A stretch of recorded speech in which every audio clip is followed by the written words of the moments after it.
तो आज का problem of the day solve करते हैं लीड कोड का। इसमें है ना, हमें एक एरे दिया गया है और उसमें तीन इंटीजर्स हैं जो कि ट्रायंगल्स के साइड्स को रिप्रेजेंट करता है। ठीक है। और हमें सिंपली बताना है कि ये कौन से टाइप का ट्रायंगल है, अगर ये ट्रायंगल फॉर्म करता है तो। अगर ये ट्रायंगल ही फॉर्म नहीं करता तो हमें नन रिटर्न करना है। ओके। तो अगर ये इक्विलेटरल ट्रायंगल है तो हमें इक्विलेटरल स्ट्रिंग रिटर्न करना है, अगर ये आइसोलेस है तो आइसोलेस रिटर्न करना है, स्केलर है तो स्केलर, अगर ट्रायंगल फॉर्म नहीं करता है तो हमें नन रिटर्न। ओके। तो अगर आप इसके एग्जांपल देखेंगे ना तो इसमें बताया भी है कि कौन से केसेस हैं जिसमें ट्रायंगल फॉर्म करेगा। तो जो सम ऑफ टू साइड्स होता है ना, वो ग्रेटर देन थर्ड साइड, अगर ये चीज तीनों केसेस के लिए, तीनों साइड्स के लिए सेटिस्फाई करेगा तो ये ट्रायंगल फॉर्म करेगा। तो मैं आपको जल्दी से बता देता हूँ एक डायग्राम के थ्रू। ठीक है। जैसे मान लीजिए हमारे पास ये ट्रायंगल है। ठीक है। और इसके साइड है ए, बी और सी। ठीक है। तो इसके जो कुछ प्रॉपर्टीज है ना, जैसे एग्जांपल के लिए पहली प्रॉपर्टी कि ये तीनों एंगल का जो सम होता है ना वो 180 डिग्री होता है। ठीक है। ऐसे कुछ प्रॉपर्टीज होती हैं हर एक फिगर, हर एक शेप की जो होती है ना प्रॉपर्टीज होती हैं। इसकी जो दूसरी प्रॉपर्टी है वो ये है कि किसी भी दो साइड का सम, जैसे ए प्लस बी, ये दोनों साइड ले रहा हूँ, ये हमेशा बड़ा होगा तीसरे साइड से। ठीक है। अगर मैं बी प्लस सी लूँ तो ये बड़ा होगा ए से, और अगर ए प्लस सी लूँ तो ये बड़ा होगा बी से। ठीक है।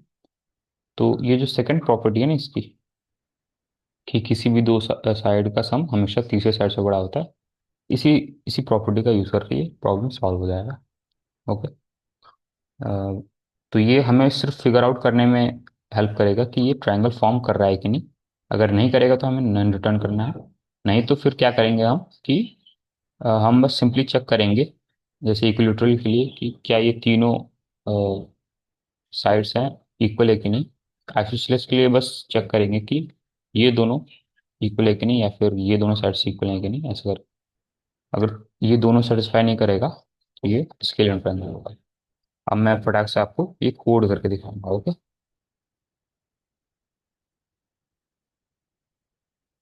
ठीक है। यहीं पे कोड कर देते हैं।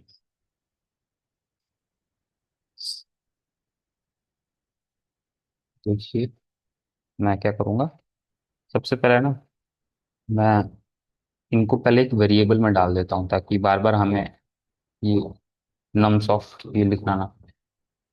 ये को मैंने ये ले लिया है, बी को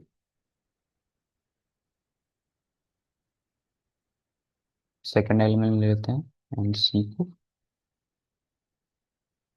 थर्ड एलिमेंट।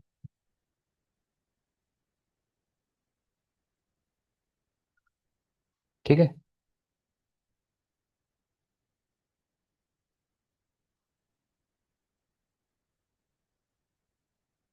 ओके, एक सेकंड दीजिए।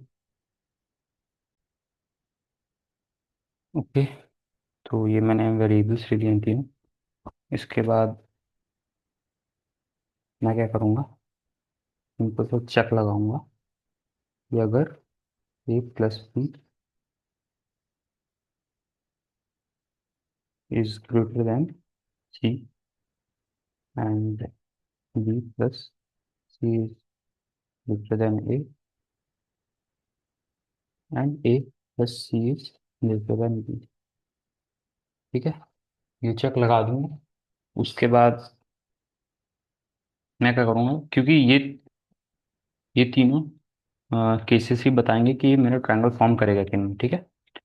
उसके बाद मैं पहले चेक करूंगा कि अगर ए इक्वल है पी के एंड बी इक्वल है सी के। ठीक है। अगर ये दोनों कंडीशन सेटिस्फाई करता है तो ये इक्विलेटरल ट्रायंगल है। मैं रिटर्न कर दूंगा कि वी ले, ठीक है, इक्विलेटरल रिटर्न कर दूंगा एल्स इफ। ठीक है। तो इक्विलेटरल कैसा हुआ, जैसे ए बी के इक्वल है और जो बी है वो सी के इक्वल है, तो इसका मतलब ये तीनों साइड्स इक्वल हो गए ना। यहाँ पे मैंने एंड लिखा है, ठीक है। इसके ये तीनों साइड्स इक्वल हो जाएंगे अगर ए इक्वल है बी के, या फिर बी इक्वल है सी के, और सी इक्वल है ए के, ठीक है। या फिर ए इक्वल है सी के, वो हमारा आइसोसेलेस ट्रायंगल हो जाएगा। आई तो ठीक है। एल्स हम रिटर्न कर देंगे स्केलन, ठीक है। और ये तीनों फॉर्म नहीं किया तो रिटर्न कर देंगे ना, अगर हमने ट्रायंगल फॉर्म नहीं किया तो। बस यही कोड है इसका। एक बार रन करते हैं इसको।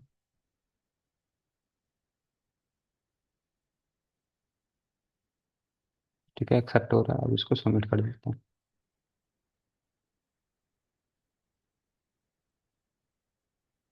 तो ये चल गया कोड, ओके। तो आई होप ये वीडियो यूजफुल होगा आपके लिए। तो thank you so much for watching. अब कल मिलते हैं, ओके।